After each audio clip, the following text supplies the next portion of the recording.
Cześć wszystkim! W pewnym momencie życia człowiek patrzy w lustro i myśli, co ja robię ze swoim życiem? Czy ja naprawdę musiałam zjeść te 2 pizze? Jedną za dużo... Nie, zaraz, nie o tym chciałam mówić. W pewnym momencie życia człowiek patrzy na swoje rysunki i myśli, narysowałam już wszystko, co się dało. Krajobrazy, martwą naturę, zwierzęta, ludzi, akty i nawet psychodele. To wszystko już było! I wtedy zdajesz sobie sprawę z tego, że na świecie istnieją takie rzeczy jak przeciwieństwa. Nie walcz tą latarką, człowieku! Pomysł jest prosty, ale tak naprawdę nigdy nie wpadłam na to, żeby go zrealizować. Na przykład bierzemy coś, co jest mięciutkie i okrągłe, po prostu jest kwintesencją miękkości i krągłości i staramy się przerobić to na jak najbardziej kanciaste i ostre, jak się da. Wyzwanie uznaję za zaliczone, jeżeli efekt końcowy będzie budził zupełnie przeciwne odczucia. Czyli w tym przypadku, że owca jest nieprzyjemna w dotyku, twarda i niefajna. A skoro już jesteśmy w temacie owcy, to mam dla Was ogłoszenie. Dodaliśmy do sklepu pin z owcą, więc wreszcie możecie tą przypinkę kupić. A oprócz tego do każdego zamówienia dodajemy 4 kartki z okazji Dnia Babci i Dnia Dziadka. Pomysł na kartkę będziecie mieli z głowy, a przy tym możecie ją pokolorować po swojemu, więc będzie taka kartka spersonalizowana. Po 2 kartko-kolorowanki dla każdej z babci i dla dziadków. Promocja trwa od dzisiaj do niedzieli 20 stycznia włącznie. I oprócz tego, że do sklepu dodaliśmy piny z owcą, to jeszcze zaktualizowaliśmy stany magazynowe, więc pojawiły się tam zeszyty albo bluzy, których myśleliśmy, że nie mamy, a są. Sprawdźcie więc zeszyty moje oraz sami, bo teraz jak będzie się zaczynał drugi semestr, to możecie w niego wkroczyć kreatywnie i z fajnymi zeszytami. Swoją drogą, czasami pytacie mnie, czy zrobię jakąś obniżkę na owce, przecenę i odpowiadam teraz, że nie. To dlatego, że byłoby to nie fair w stosunku do tych osób, które kupiły owce od razu po pojawieniu się ich w sklepie. A teraz patrzajcie na owcę i powiedzcie, czy udało mi się ją ukwadratowić, unieprzyjemnić, uostrzyć.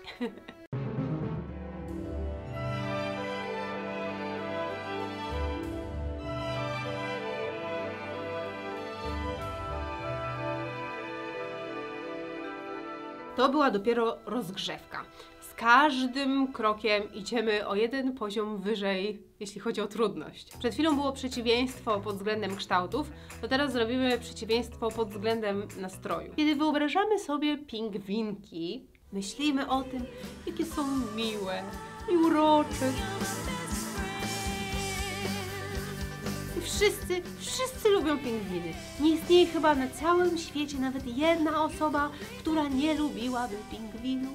Dlatego jeśli zechcę narysować przeciwieństwo, to muszę z pingwina zrobić najbardziej szkaradne, okrutne monstrum, które będzie budziło odrazę, dyskomfort i powodowało nocne moczenie. No dobra, może bez przesady.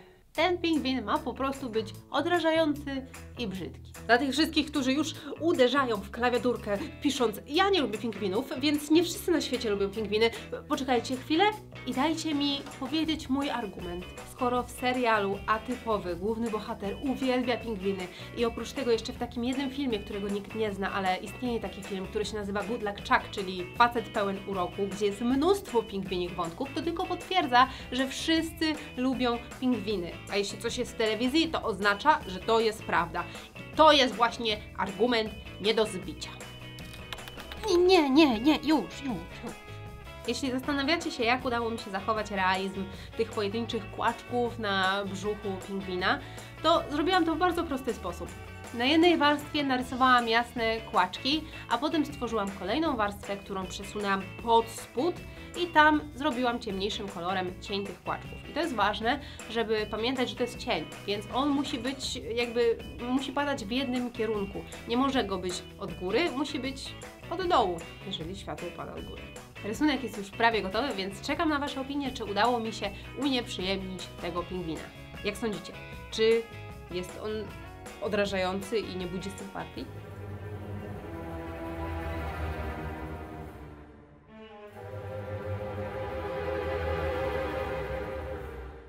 Kolejny etap trudności przed nami. Teraz czeka nas przeciwieństwo kolorystyczne, ale nie takie, gdzie macie koło kolorów i po prostu patrzymy, który kolor jest po przeciwnej stronie. Nie. Mam na myśli przeciwieństwo temperatury kolorów. W związku z czym rysuję typowo letni obrazek, gdzie widzimy postać, która ocieka wodą, jest gorąca, z tyłu jest plaża, jest mega tam ciepło.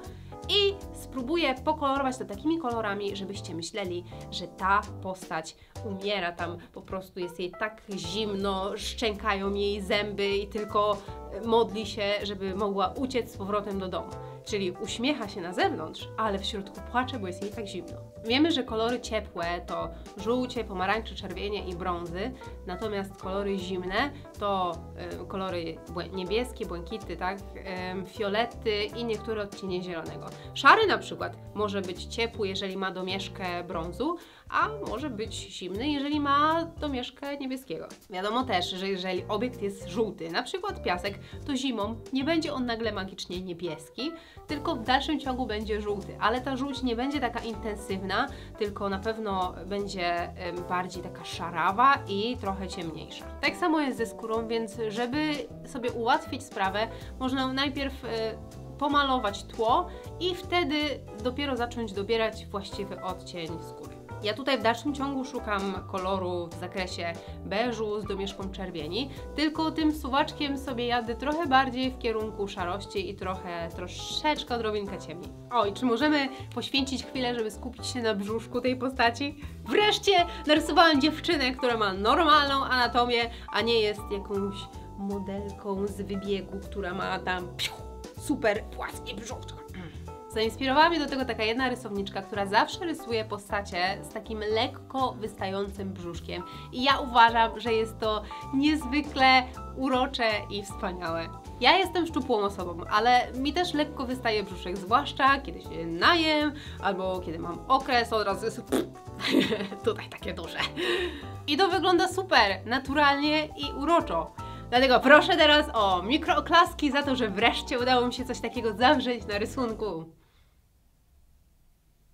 No weźcie no, mikrooklaski, już nawet nie prosiłam o regularne, tylko żeby były takie mikro. To zemsta za to, że nie pozwoliłam wam pisać brzydkich rzeczy o pingwinach, prawda? Wiedziałam, że tak będzie. Powiem wam szczerze, że jestem naprawdę zadowolona z tego obrazka. Nie dość, że jest w pełni dopracowane tło, to jeszcze postać wreszcie wygląda odpowiednio. Co mam na myśli? To, że nie wyszła krzywo, ponieważ wreszcie zaczęłam stosować taką jedną technikę, o której wiedziałam od dawna, ale nie wiedzieli czemu po prostu z niej nie korzystałam. To jest taka metoda obracania obrazka w poziomie, czyli jak rysujecie na kartkę, to podnosicie, odwracacie ją i patrzycie pod światło, żeby zobaczyć, czy tak wygląda w porządku, czy coś może jest krzywo. Jeżeli rysujecie w programie, to po prostu klikacie Flip Horizontally, czyli odbicie poziome. Czyli chodzi o to, żeby zobaczyć lustrzane odbicie, bo wtedy widać, czy z czegoś nie narysowaliśmy krzywo. I mówię wam, to naprawdę pomaga, jak tak się robi.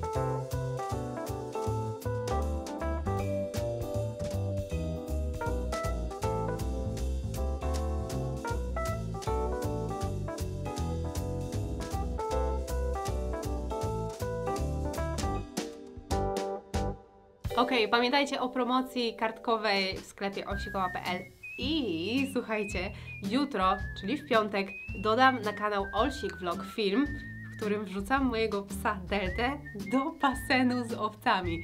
Jeżeli chcecie zobaczyć jej reakcję, to wbijajcie w piątek Olsik Vlog. Tutaj są prace, które prosiłam w poprzednim odcinku. Do następnego macie za zadanie narysować jakieś przeciwieństwo. I możecie zrobić przeciwieństwo kolorystyczne, kształtów albo nastroju, to już zależy od was. I te prace wysyłajcie na olsikowa@gmail.com. Nie zapomnijcie się podpisać, a my widzimy się za tydzień w czwartek o 17:45. Trzymajcie się i pa pa pa pa!